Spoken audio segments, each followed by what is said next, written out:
Dana Tenha here, and this is Let's Watch with the Ann Arbor Film Festival. Every March, our annual film festival brings stories, visual arts, and unforgettable imagery to screens and gallery spaces throughout Ann Arbor. Artists travel from places far and wide to be part of this world-renowned celebration of film and art.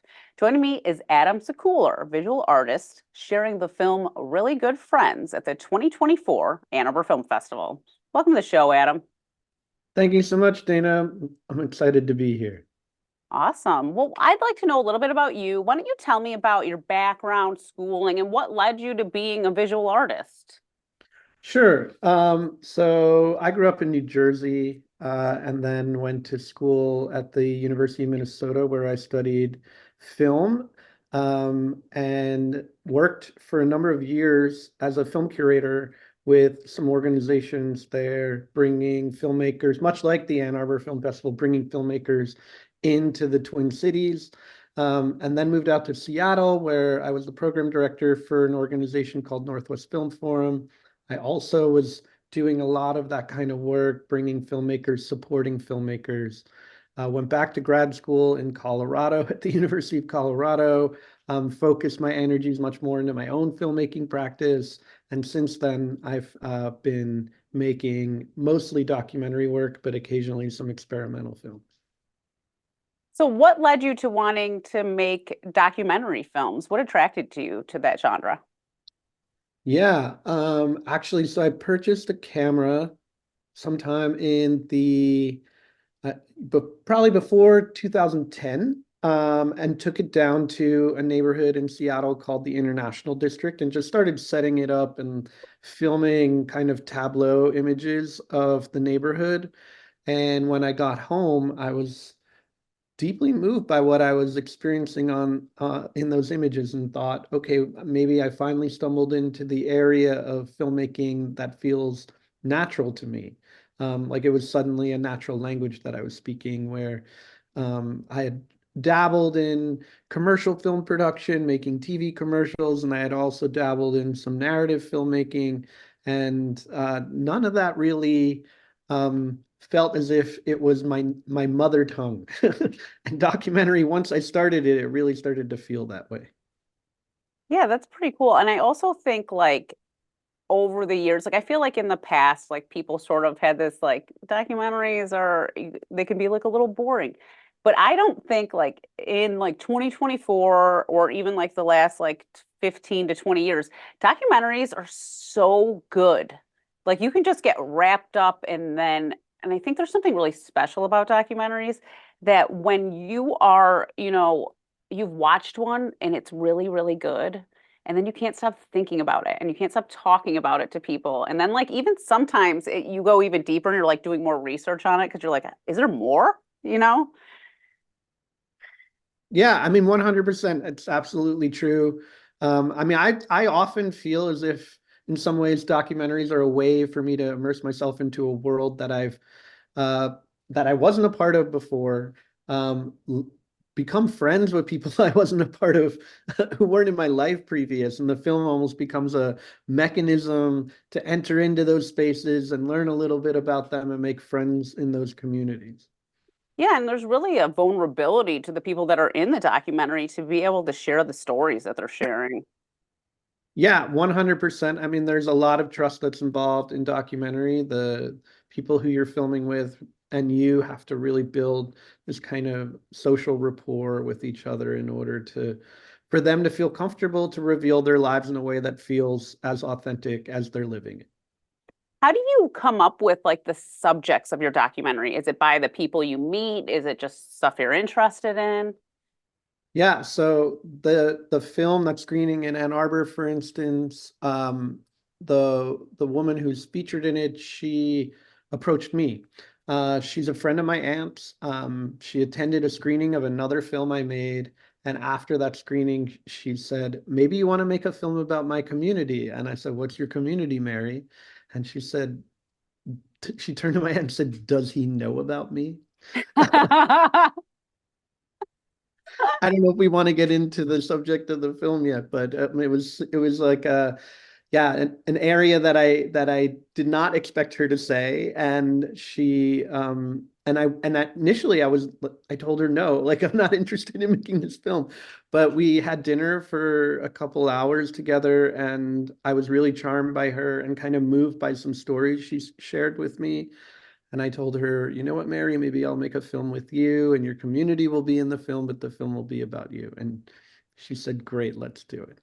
Is So, it always that easy to find someone, or is it a lot of times you're seeking the people out because it's a subject matter that you've dawned on you or you found? it's been that easy lately. And by lately, I mean like the last 5 or 6 years. So prior to that, there was a film I made in 2015 about an open air cremation that takes place in central Colorado. And that film, I really had to pursue those people. I had lost some folks in in the preceding months and years before I went back to grad school. And I thought maybe I should make some films around death and dying so that I can really find something inside of this that helps me um, comprehend what's going on and like accept death in a way that's more holistic, I guess. And the while I was there, I came across this community in a town called Crestone, and they are the only place in the United States who have an open air cremation pyre. And so I approached them. It took many months for a family to agree to allow me to come in and film. And so that was a fair amount of effort on my part. Since then, somehow like that film has opened up so many doors for me, and people feel super comfortable having me come in and make work with them. It's no longer really that hard. It's like I think once people see the work that I've been making, they have a sense that they can trust me with their story. Yeah, I was going to say that's really a testament to your artistry and you as a person and a filmmaker to, especially in that scenario we're talking about death and like people being open to you filming it and stuff, because that's like something that's really precious. You hold your heart and emotional. Yeah, for sure. I mean, what was super fascinating about that project was I brought the film back to the community once I edited it so that they could, tell me if they felt comfortable with the work that I had made. And what I did not expect was that everyone in that community who was a part of the group that does this ceremony, they all wanted copies because they felt like the film made it clear why they would want this ceremony, and they were having difficulty getting their own families to accept that this is something that they wanted to do. Hmm. So I was like deeply moved by that, hearing that from them, that was their response to the film, that it really became in a way a personal advocacy tool for folks in that community. Not an outcome that I really expected, but much better than even what I anticipated. Yeah. Well, why don't we actually watch another film that you made, Really Good Friends? Let's take a look.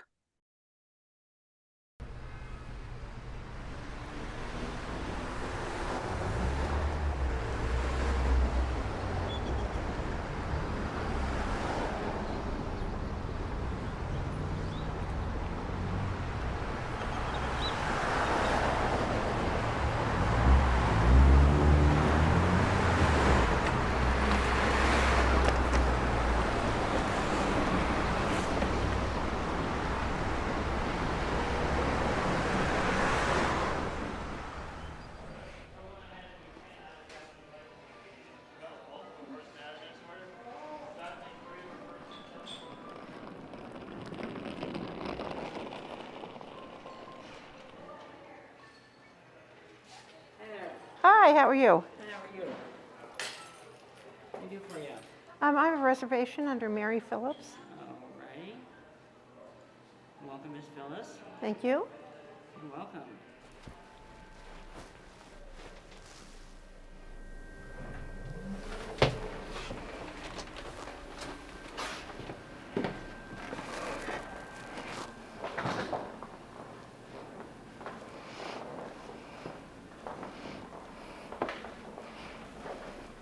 Don's flying in tonight.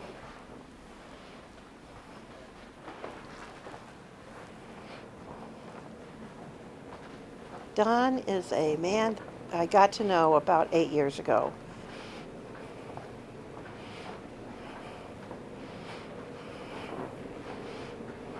Where is it? We met on a hookup site, and we have become extremely good friends.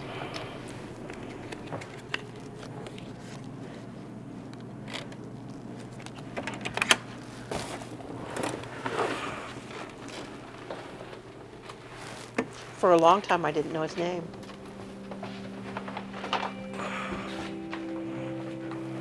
It's tiny.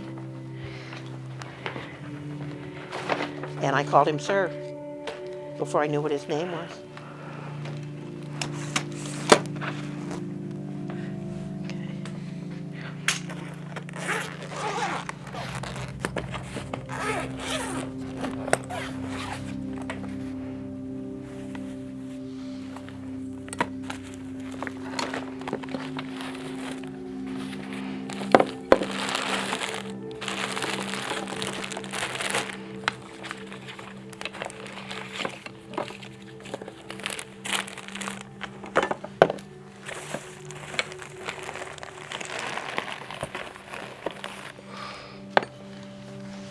He's coming here, and he pays for everything.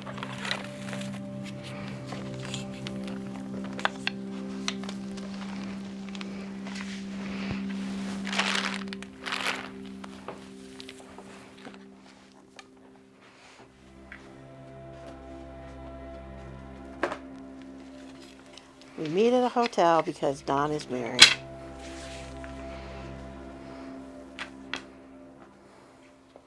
I have no intentions of ever upsetting their marriage. He loves his wife, he loves his family, but I think he's lonely. Don had prostate cancer about 1.5 years after we met, and things don't work like they used to. And you have to get creative in what you do.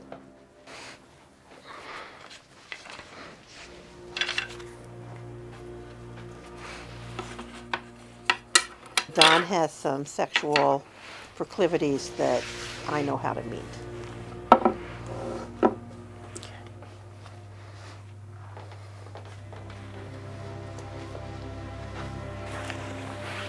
Don and I have never ever had actual physical intercourse.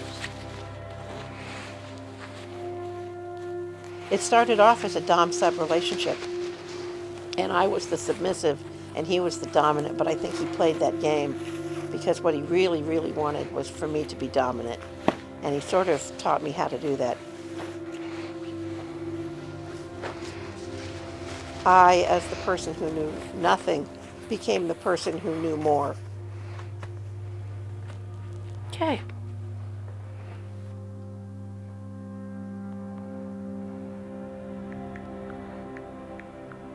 He would call me every Sunday morning, and we'd talk for a couple of hours, and we would have just fabulous phone sex. And I would feel as complete after that as I would if I had been with him or someone else in person.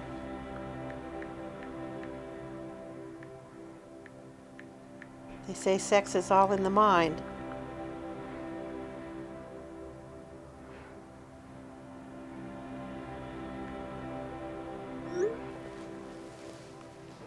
There have been many times that I have brought another woman with me. If I'm in a relationship with somebody else, he loves to hear every moment of what happened. So I think he kind of lives vicariously through me. If I'm having sex with somebody else, he wants to hear all about it.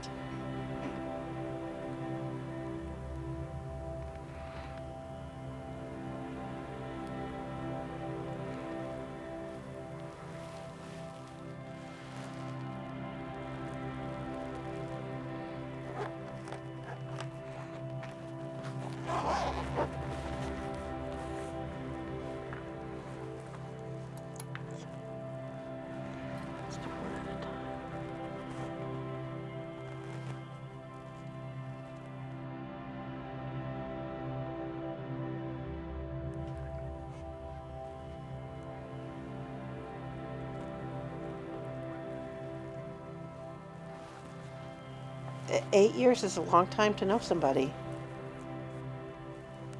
And I can tell him anything.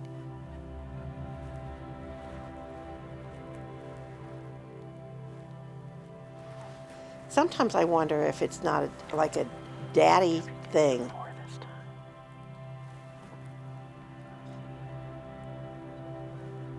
Sometimes it's almost like a big brother thing.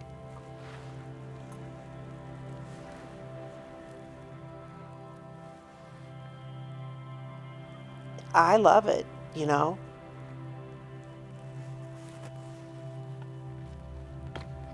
So it's that sparkle that you get when your special somebody walks in the door, and I still have that sparkle.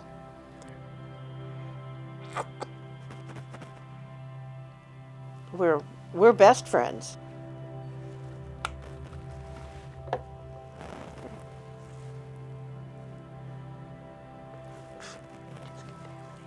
I don't know how many other friends he has.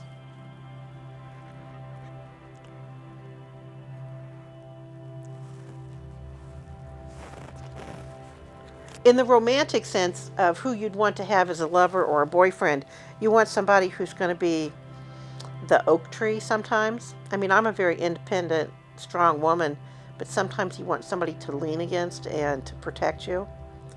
And I think in the regards that he does. But, because he's a married man, you can't do very much. It's really not a love affair. It's just a really close, bonded friendship. With some sex. Friends with benefits. But we're really good friends. Mm-hmm.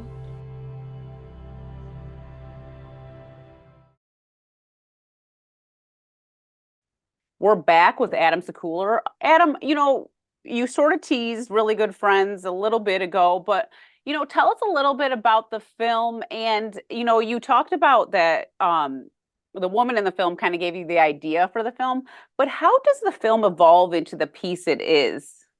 Sure. So actually, I should clarify that Really Good Friends is part of a much larger project called the Flamingo. And Mary, who you just saw in Really Good Friends, the central character, she goes by the Flamingo in the Salt Lake City BDSM community. And so when she asked me, when she asked my aunt, does he know about me? What she was asking is, does he know I'm in the Salt Lake City BDSM community? And I had no clue. My aunt is not a part of that community. They met in a divorced women's group, as it turns out. And so I thought that that's what she was about to tease me with, but not the case. And so, yeah, I mean, repeat your question. I am so sorry. How the film sort of comes about, like what the way the story is being told. Is that you working with Mary, or is that you sort of hearing her story and then deciding what the way the story will be made? Yeah, for sure. So Mary, in that larger project, the Flamingo, she had been telling me about this person, Don. And uh, for all the obvious reasons, as you just witnessed, Don is not somebody who can be in the work. But I had to figure out a way to materialize Don, or at least create the feeling of Don. And so I asked Mary, where do you meet Don? And she said, oh, we meet in hotels. And I was like, perfect. I can make this work. And so I proposed to her that I rent a hotel room and that we go through the motions of welcoming Dawn to this hotel, and that she tell me the story of their relationship.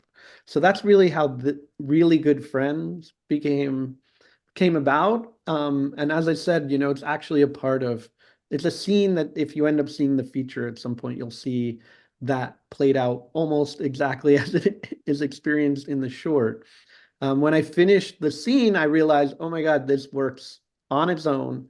I don't really need to do much more to it. I'm going to see if I can circulate it as a short film. And then that's a way to kind of tease out the feature. And it's done very well. Like it's played I think almost 20 festivals all over the world. It's won a bunch of prizes. Yeah, and it's given Mary the experience of being able to tour with the work prior to going out with the features. So Did Mary, I know this was sort of her idea, did she ever have any sort of reservations about it? Because it's a very intimate story. no, Mary's an open book. In case you can't tell, she's very comfortable in front of the camera. She's had no reservations about being in the work at all. There are some like caveats to her life that she has asked not be a part of the film, but it's mainly other people and it's not really her. It's like about some of the folks in her life who don't want to, like Dawn, but Yeah. other people as well who don't want to be a part of the film. Don knew that we were doing this. He was perfectly fine with it. And we kept like the anonymity of his character so that there's no danger to him.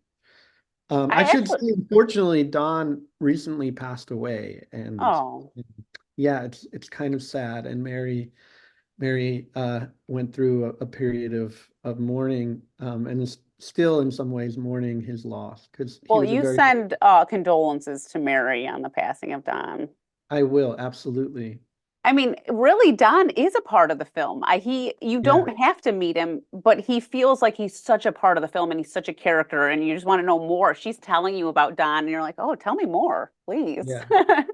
Yeah, I mean that's the hope. The hope is that somehow in the absence of a character, you feel the character, and hmm hopefully that comes across.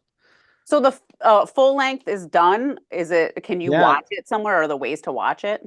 not yet, not yet. I just finished the feature length work and I submitted out to a bunch of festivals. I'm waiting to hear. Maybe next year in Ann Arbor, you'll have me back and we can talk about something. Well, so you have a website. Hopefully, maybe down the road, people can find out where they can watch that feature on the website. Well, they certainly can find my website, which is adamsekuler.com. So it's ADAMS as in Sam, EKULER.com. And on there, you should be able to eventually find the Flamingos website, which is not up yet, but it will be at some point.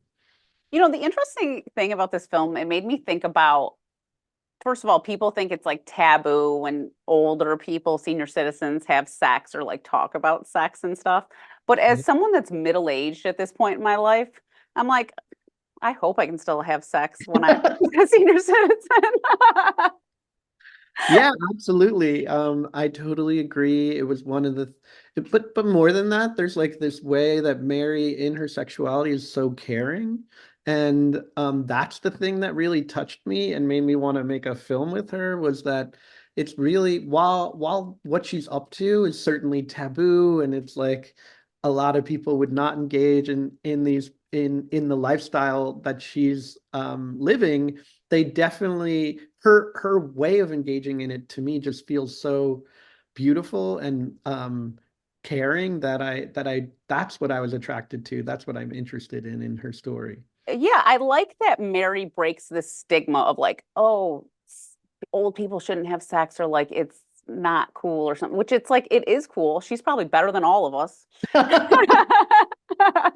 She teaches classes in the BDSM community, actually. Yeah. And what's wild is she has not been in that scene for all that long, you know? And in Yeah. some ways, like as she says in this film, in Really Good Friends, Dawn is like a mentor to her to kind of transition her into that community. And where where she started out as the student, she becomes the teacher. Yeah, she's the master now. Yeah, right.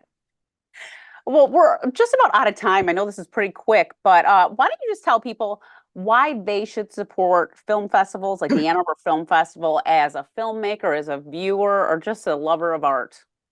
Sure. I mean, what's amazing about the Ann Arbor Film Festival is just how much they're able to create a community around film in that town, and how many people they're able to turn out. The festival's been around for I think over 60 years.